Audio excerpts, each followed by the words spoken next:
আমার জন্মই হয়েছে ছক্কা হাঁকানোর জন্য। আমি শুধু মারবই যখন মাঠে নামি। মাথায় থাকে শুধু 6 মারতে হবে। বাংলাদেশ জাতীয় দলের এক সময়ের হার্ড-হিটার এবং টি-20 স্পেশালিস্ট সাব্বির রহমানের এই বিস্ফোরক মন্তব্যটি এখন ক্রিকেট পাড়ায় নতুন এক আলোচনার ঝড় তুলেছে। সাম্প্রতিক একটি পডকাস্টে এসে নিজের ব্যাটিং ও মাইন্ডসেট নিয়ে এই অপকট ও কৌতূহল জাগানো মন্তব্য করেছেন। কেন সাব্বির রহমান এমন মারকুটে ব্যাটিং করতে পছন্দ করেন? তার এই আগ্রাসী মাইন্ডসেট কি তাকে আবারও জাতীয় দলে ফিরিয়ে আনতে পারবে? বিস্তারিত থাকছে পরবর্তী অংশে। এক সময় বাংলাদেশ টি-20 দলের মিডল অর্ডারের অন্যতম প্রধান ভরসা ছিলেন সাব্বির রহমান।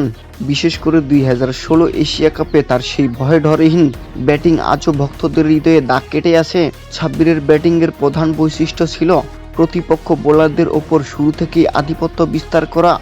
তার অদম্য জেদ এবং অবলীলায় ছক্কা হাঁকানোর ক্ষমতা তাকে খুব অল্প সময়েই দর্শকদের চোখের মণি বানিয়ে তুলেছিল। সাব্বির বিশ্বাস করেন টি-20 ক্রিকেটে টিকে থাকতে হলে এই মারকুটে মনোভাব থাকা অত্যন্ত জরুরি।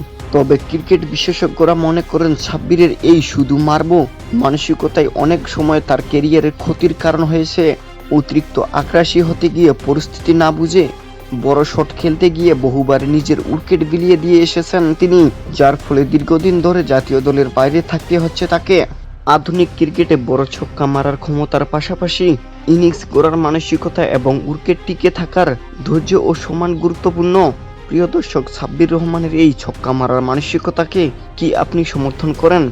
আপনার মূল্যবান মতামত আমাদের কমেন্ট বক্সে অবশ্যই জানাবেন। নিয়মিত বাংলাদেশ ক্রিকেটের এমন সকল প্রকার আপডেট পেতে আমাদের চ্যানেলটি সাবস্ক্রাইব করে পাশেই থাকুন। দেখা হবে পরবর্তী ভিডিওতে। ধন্যবাদ।